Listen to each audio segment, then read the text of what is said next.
Pemirsa, di pekan pertama tahun 2023, Pengadilan Agama Ponorogo, Jawa Timur menerima pengajuan dispensasi menikah dari 7 pelajar di bawah umur. Pemirsa, temuan kasus ratusan pelajar SMP dan SMA yang hamil di luar nikah mengejutkan semua pihak.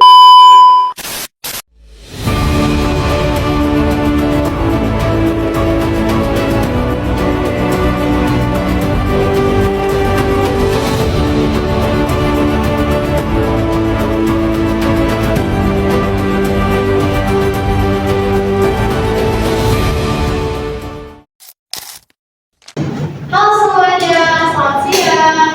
Selamat Ibu. Gimana perasaan hari ini? Baik Ibu. Senang mendengarnya. Jadi pertama-tama saya akan memperkenalkan diri terlebih dahulu. Mungkin ada yang sudah kenal saya? Belum. Padahal saya tidak dekat di sini loh, masa nggak kenal. Ya, jadi nama saya itu Bidan Jelin Pena, cuman akarnya itu lebih dipanggil Bidan Jelin seperti itu. Nah, pada kesempatan kali ini saya diberikan amanah untuk menjelaskan tentang kesehatan reproduksi remaja melalui pemahaman perubahan anatomi dan fisiologi pubertas. Jadi hari ini saya datang bukan untuk menguji kalian, tetapi untuk berbagi dan berdiskusi tentang hal-hal yang pasti kalian alami sebagai remaja di masa sekarang ini, yaitu masa pubertas dan kesehatan reproduksi remaja. Baik, tak lupa kata saya ya semuanya. Tadi kan saya sudah perkenalan. Nah, saya pengen kalian lagi perkenalan. Mungkin dari Mbak yang sebelah sana. Kenalkan Bu, saya Mona Mati, bisa dipanggil Mona. Saya umurnya itu 17 tahun. Terus tadi Mbak, kelas berapa? Kelas 12. Baik, saya adalah Gaza Novita, biasa dipanggil Adel, umur saya 17 tahun. Saya anaknya Bu, umur saya 18 tahun. Saya Naila Bu, umur saya 18 tahun. Saya Tarisa, umur saya 16 tahun. Ini semuanya kelas 12 semua ya? Iya Bu. Baik. Jadi pas sekali ya di usia kalian yang sekarang ini, tentunya kalian pasti merasa bingung dengan diri kalian sendiri. Jadi udah sudah kita untuk belajar tentang kesehatan reproduksi remaja ini. Nah, saya akan menjelaskan dulu tujuan kita, kenapa kita harus belajar tentang kesehatan reproduksi pada remaja. Yang pertama itu agar kalian bisa memahami perubahan tubuh dan emosi kalian pada saat masa pubertas. Itu yang pertama. Kemudian yang kedua itu supaya tahu cara menjaga kebersihan dan kesehatan reproduksi.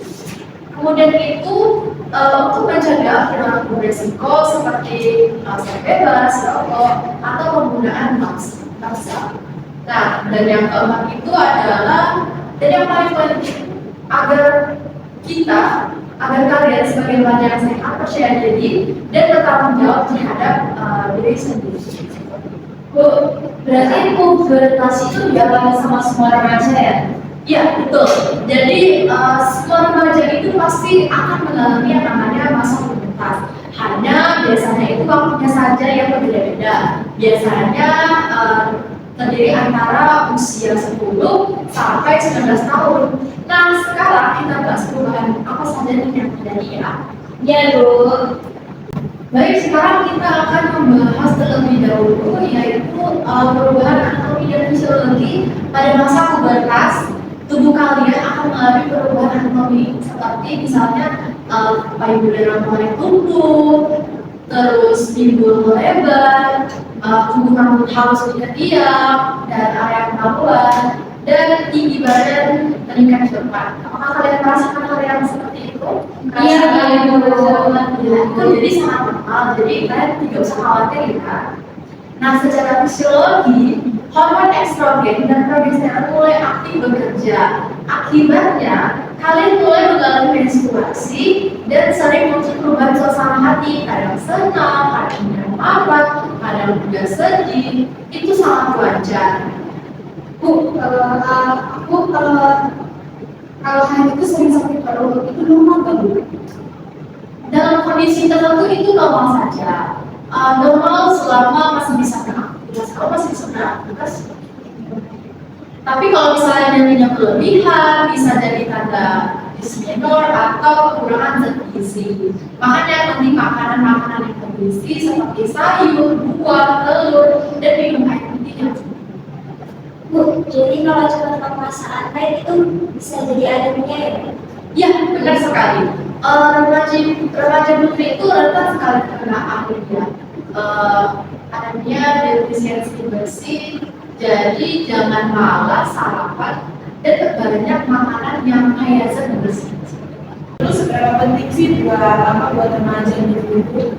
Sangat penting, sangat penting. Di masa pubertas, tubuh lebih banyak berkeringat. Jadi kita perlu namanya mandi minimal 2 kali sehari. Itu yang pertama. Kalian mandi 2 kali sehari itu sekali-sekali. 2 kali sehari. Harus mandi minimal itu 2 kali sehari. Terus ganti pakaian dalam setiap hari. Jangan pakai itu dulu. Bersihkan organ intim dari depan ke belakang. Kemudian pada saat menstruasi jangan lupa mengganti pembalut yang 4 sampai 6 jam saat haid. Seperti itu. Kebersihan tubuh mencegah infeksi saluran kemih dan infeksi kulit. Bu, berarti kalau malas mandi atau misalnya jarang ganti pembalut itu bahaya banget ya Bu? Dia sangat bahaya sekali ya. Terutama itu bisa menyebabkan infeksi, kemudian gatal dan juga berbau. Kamu merasakan seperti itu? Tidak kan? Enggak. Syukurlah tidak demikian. Selain itu juga kita harus menjaga pola makan dan istirahat. Nah, pubertas ini bukan waktu untuk diet ekstrim untuk menyeimbangkan gizi agar tubuh menjadi sehat. Apakah mungkin di antara kalian ada yang sedang menjalankan diet? Tidak itu. Dan itu boleh asal dengan porsi yang cukup dan sehat. Bu, tapi kan ini kan kita juga bahas tentang reproduksi remaja ya Bu. Jadi saya lihat misalnya di medsos itu kan sekarang banyak remaja itu yang pacaran itu dengan bebas, terus ada tuh bikin konten-konten itu yang seharusnya nggak pantas bagi komunikasi itu kayak gimana untuk pendapat Ibu? Itu salah satu akibat dari kurangnya pengetahuan tentang kesehatan reproduksi. Jadi kan harus bersyukur ya sudah bersekolah di sini, kalian diberikan edukasi terkait ini. Hubungan yang tidak sehat itu harus saling menghormati, bukan saling memaksa. Itu yang perlu kalian pahami. Remaja yang belum sehat secara fisik dan mental itu sebaiknya menunda untuk hubungan seksual karena bisa beresiko kehamilan dini dan infeksi adalah seksual seperti itu. Kalau teman kita di masa pacarnya buat hal yang mau itu termasuk apa ya Bu? Itu termasuk dalam kekerasan dalam pacaran atau bisa disingkatnya dengan KDP. Bisa dalam bentuk tekanan emosional, fisik, bahkan seksual.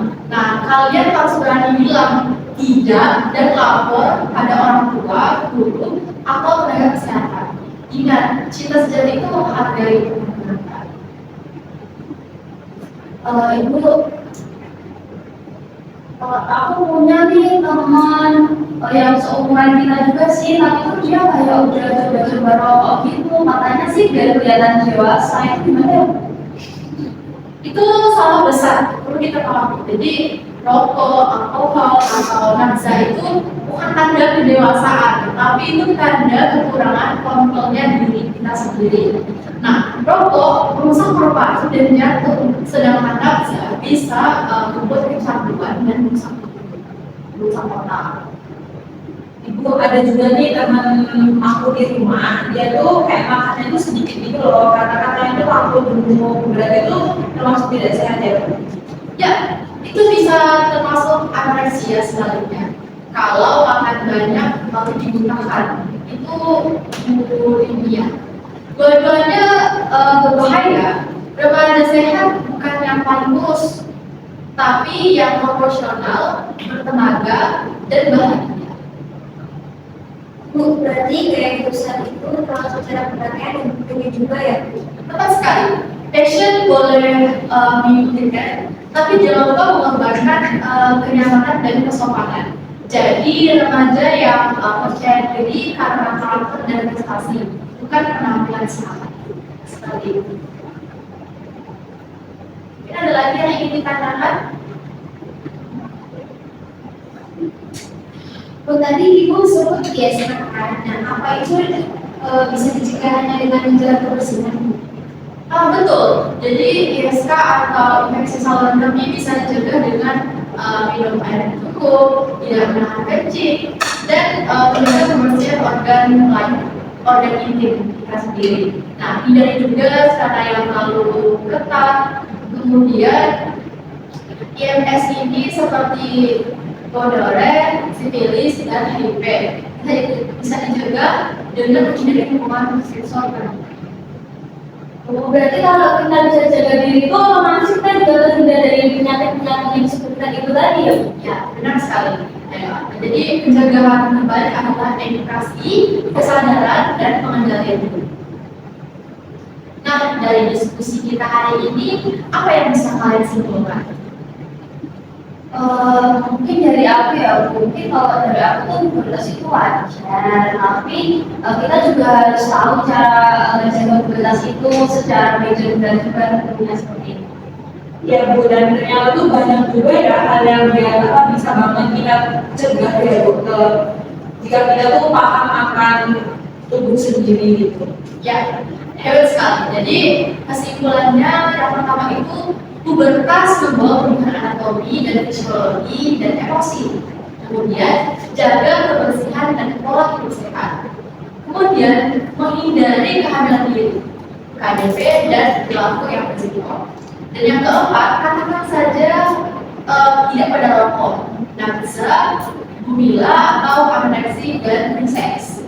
Kemudian jaga penyakit seperti anemia, ISK, IMS dengan gaya hidup bersih dan seimbang. Sebelum kita akhiri, apakah ada yang masih ingin ditanyakan? Ya, itu penjelasan itu sudah sangat lengkap. Ya, kami sudah cukup paham. Terima kasih ya Bu Jelly atas penjelasannya tadi. Kita sekarang udah lebih tahu nih Bu tentang kesehatan reproduksi remaja itu gimana, terus perubahan anatomi fisiologi pubertas itu gimana, terus cara untuk agar tidak pergaulan bebas itu kayak gimana Ibu. Terima kasih banyak ya Bu atas penjelasan dari Ibu. Sama-sama, semuanya kalian hebat sekali. Saya sangat senang sekali kalian sangat aktif dan terbuka hari ini. Ingat, kenali tubuh Anda, jaga kesehatan, dan harga diri. Jangan sampai jumpa di kegiatan hari berikutnya ya. Terima kasih.